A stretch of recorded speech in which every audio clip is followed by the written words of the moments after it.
सर्व जय श्री कृष्ण, जय श्री राम, जय माता जी महादेव, सादर नमस्कार।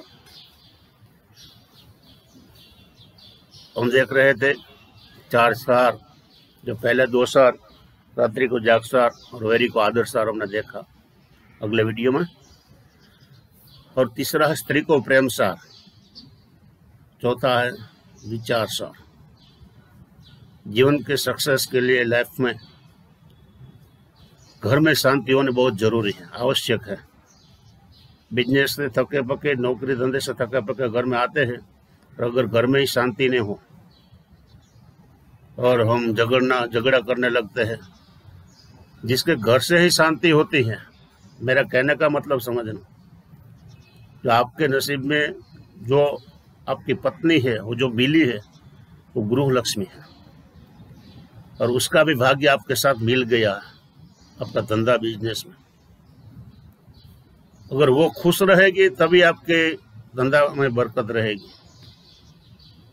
अगर वो रोएगी तो अपना भाग्य भी बिगड़ जाएगा। तो स्त्री को प्रेम शास्त्री को क्या चाहिए? अभी इस समय में हम देख रहे हैं, जो हमारी संस्कृति छोड़ के जो पश्चिमी संस्कृति को सब अपनाने लगे हैं, उसमें डाइवोर्स का केसेस बहुत बन रहे हैं। ऐसा नहीं होना चाहिए। संस्कृति के मुताबिक एक स्त्री कितना भोग अपनी लाइफ में अपने परिवार के लिए देती है, उसको केवल और केवल प्रेम चाहिए, सच्चा प्रेम। अब प्रेम के बदले में उसको बंगले में रखे या सोने से मट दो और उसको घूमने फिरने की छूट दे दो, उससे उसकी शांति नहीं होती।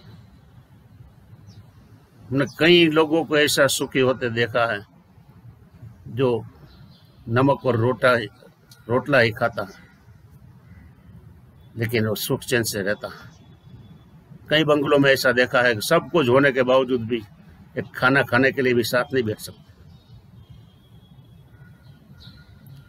तो मित्रों, ये जिंदगी का महत्वपूर्ण सार है स्त्री को प्रेम सार।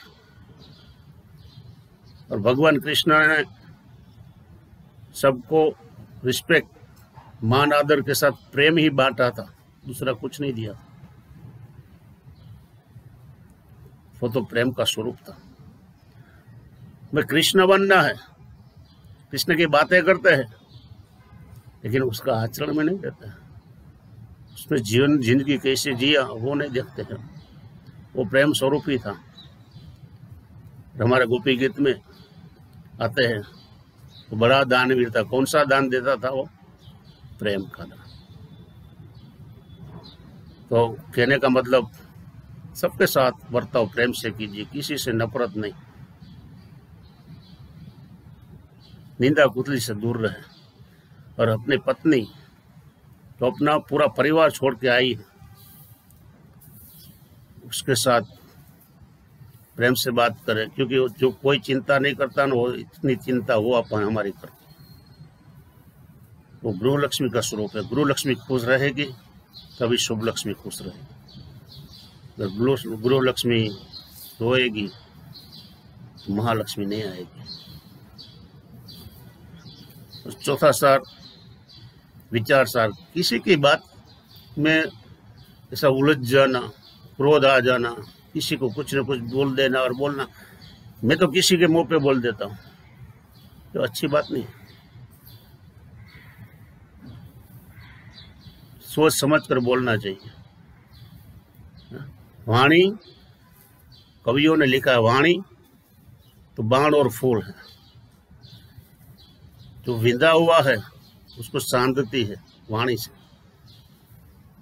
और जो संधा हुआ है उसको तोड़ती है वाणी।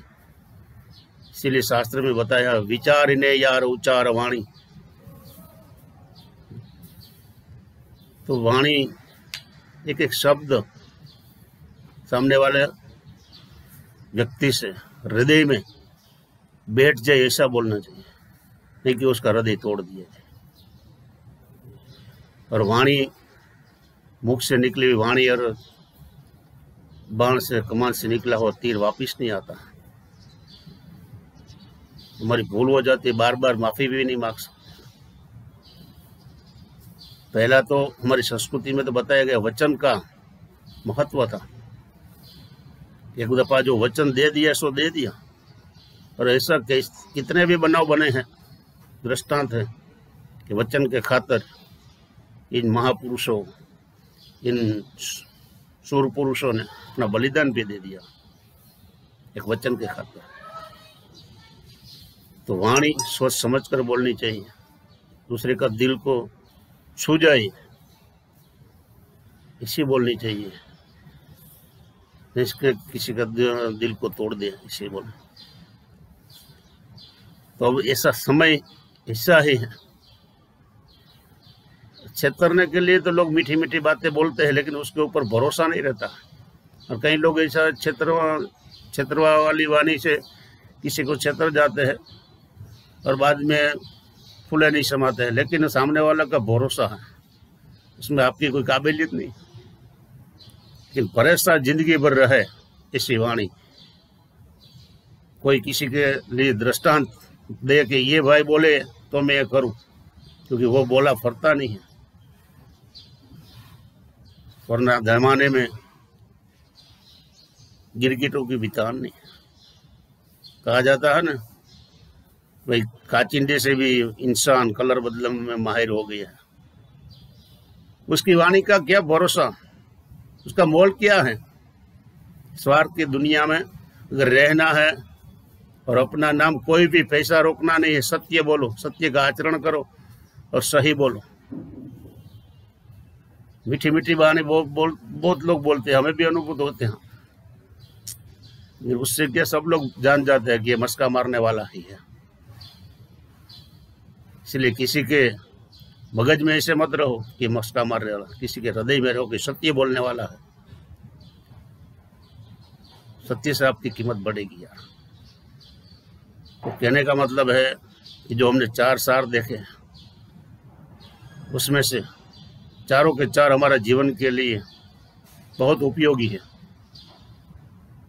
क्योंकि सत्य ही ईश्वर का स्वरूप होता है। सत्य ही ईश्वर का स्वरूप होता है और सत्य केवल एक्सपीरियंस होता है, अनुभूति होता है। और सत्य का जो अनुभूति हुई है, जो सत्य से जो वाणी में होगी, तभी आपके वर्तन में होगी, तभी आपके व्यवहार में होगी। उस अनुभूति जो होती है ना, वो लिख नहीं सकते, बोल नहीं सकते। सत्य का अनुभूति केवल अनुभूति ही होती है, लिखने से आधा सत्य हो जाता है। अगर रास्ता पकड़ना है तो सत्य का पकड़ो। झूठ तो कोई भी बोल सकता है, तो उसकी वैल्यू है क्या है। और सत्य बोले हुए शब्द हजारों साल के बाद भी सत्य ही रहता है, और गलत और झूठा बोलने वाला के 4 कदम चलने के बाद उसकी आयुष्य समाप्त हो जाती है। अब आपका वैल्यूएशन क्या है।